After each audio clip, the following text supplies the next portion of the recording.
Assalamualaikum warahmatullahi wabarakatuh.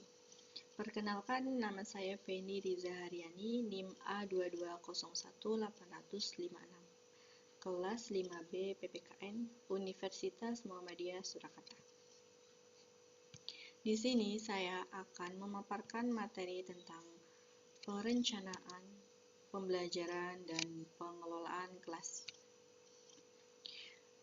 Dalam perencanaan pembelajaran dan pengelolaan kelas, peran guru sangatlah penting. Perencanaan dalam konteks pembelajaran yaitu proses penyusunan langkah-langkah yang akan dilaksanakan untuk mencapai tujuan yang ditentukan.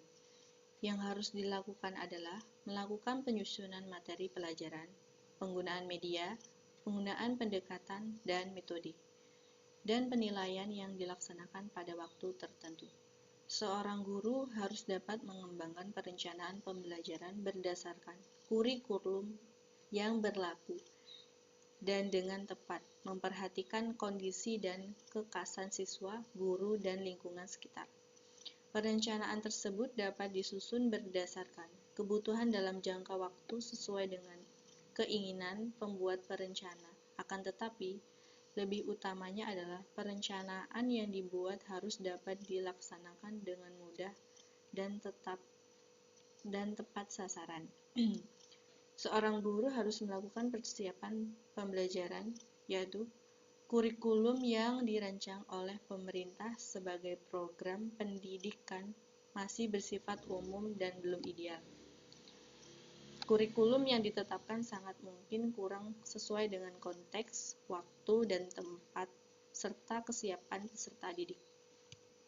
Selanjutnya ada instrumentasi perencanaan, pembelajaran, dan pengelolaan kelas. Yang pertama itu ada analisis kebutuhan peserta didik. Jadi seorang guru atau pendidik itu dapat memahami kebutuhan setiap peserta didiknya. Selain itu, seorang guru harus mampu menguasai kondisi, kebutuhan, dan masalah peserta didiknya, agar materi pembelajaran sesuai dengan kebutuhannya. Maka dari itu, perlunya adanya analisis kebutuhan peserta didik. Tanpa analisis kebutuhan peserta didik ini tidak dapat berjalan dengan baik. Tujuan analisis kebutuhan ini agar mengetahui topik-topik materi pelajaran yang benar-benar dibutuhkan oleh peserta didik, format materi, model sajian, dan topik materi pelajaran yang tepat untuk disajikan oleh seorang pendidik. Ada penentuan tujuan pembelajaran. Seorang guru yang profesional harus mampu menentukan tujuan pembelajaran dalam bentuk perilaku siswa yang dapat diukur, yaitu menunjukkan apa yang dapat dilakukan oleh siswa tersebut sesudah mengikuti pelajaran di kelas.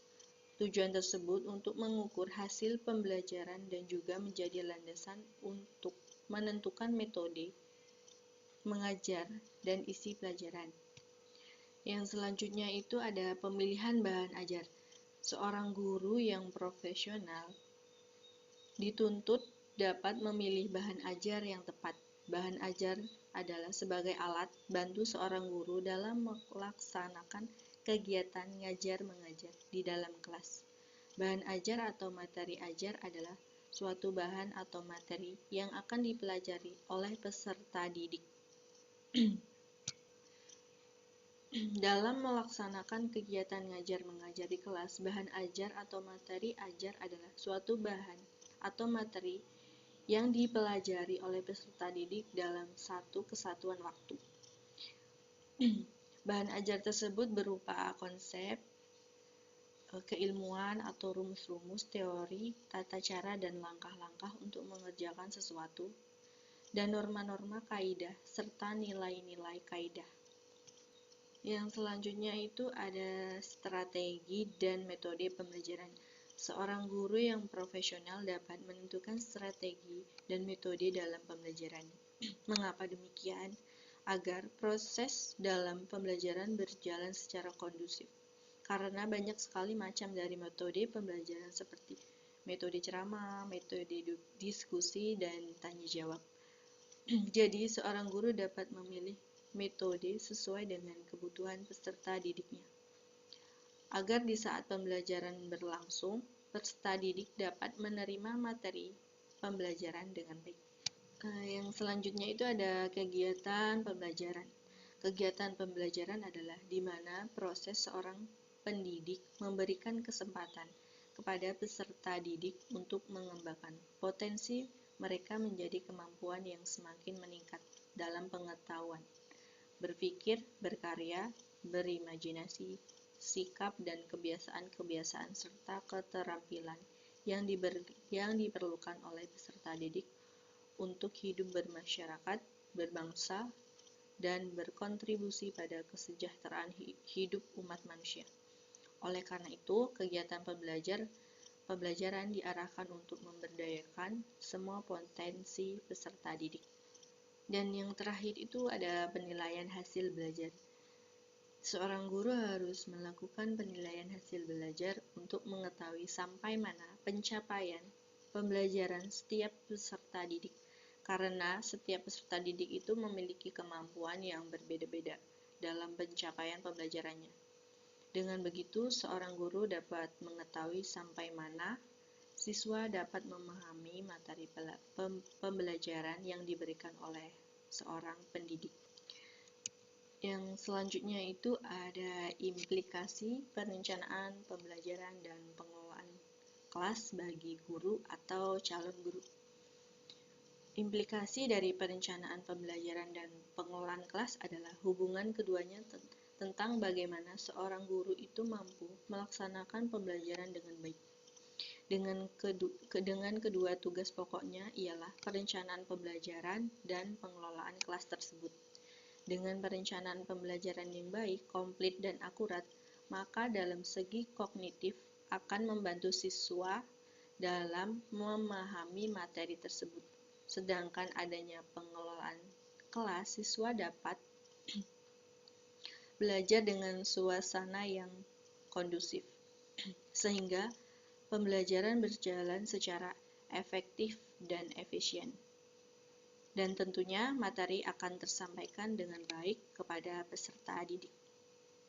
Pengelolaan kelas dan perencanaan pembelajaran saling berhubungan atau saling terikat. Jadi keduanya berjalan dengan baik, maka akan menghasilkan suatu pembelajaran yang baik pula. Keduanya tidak dapat terpisahkan antara satu sama lain, baik mengenai sisi kognitif, sisi afektif, dan sisi psikomotorik. Kesimpulan dari pemaparan materi yang saya buat yaitu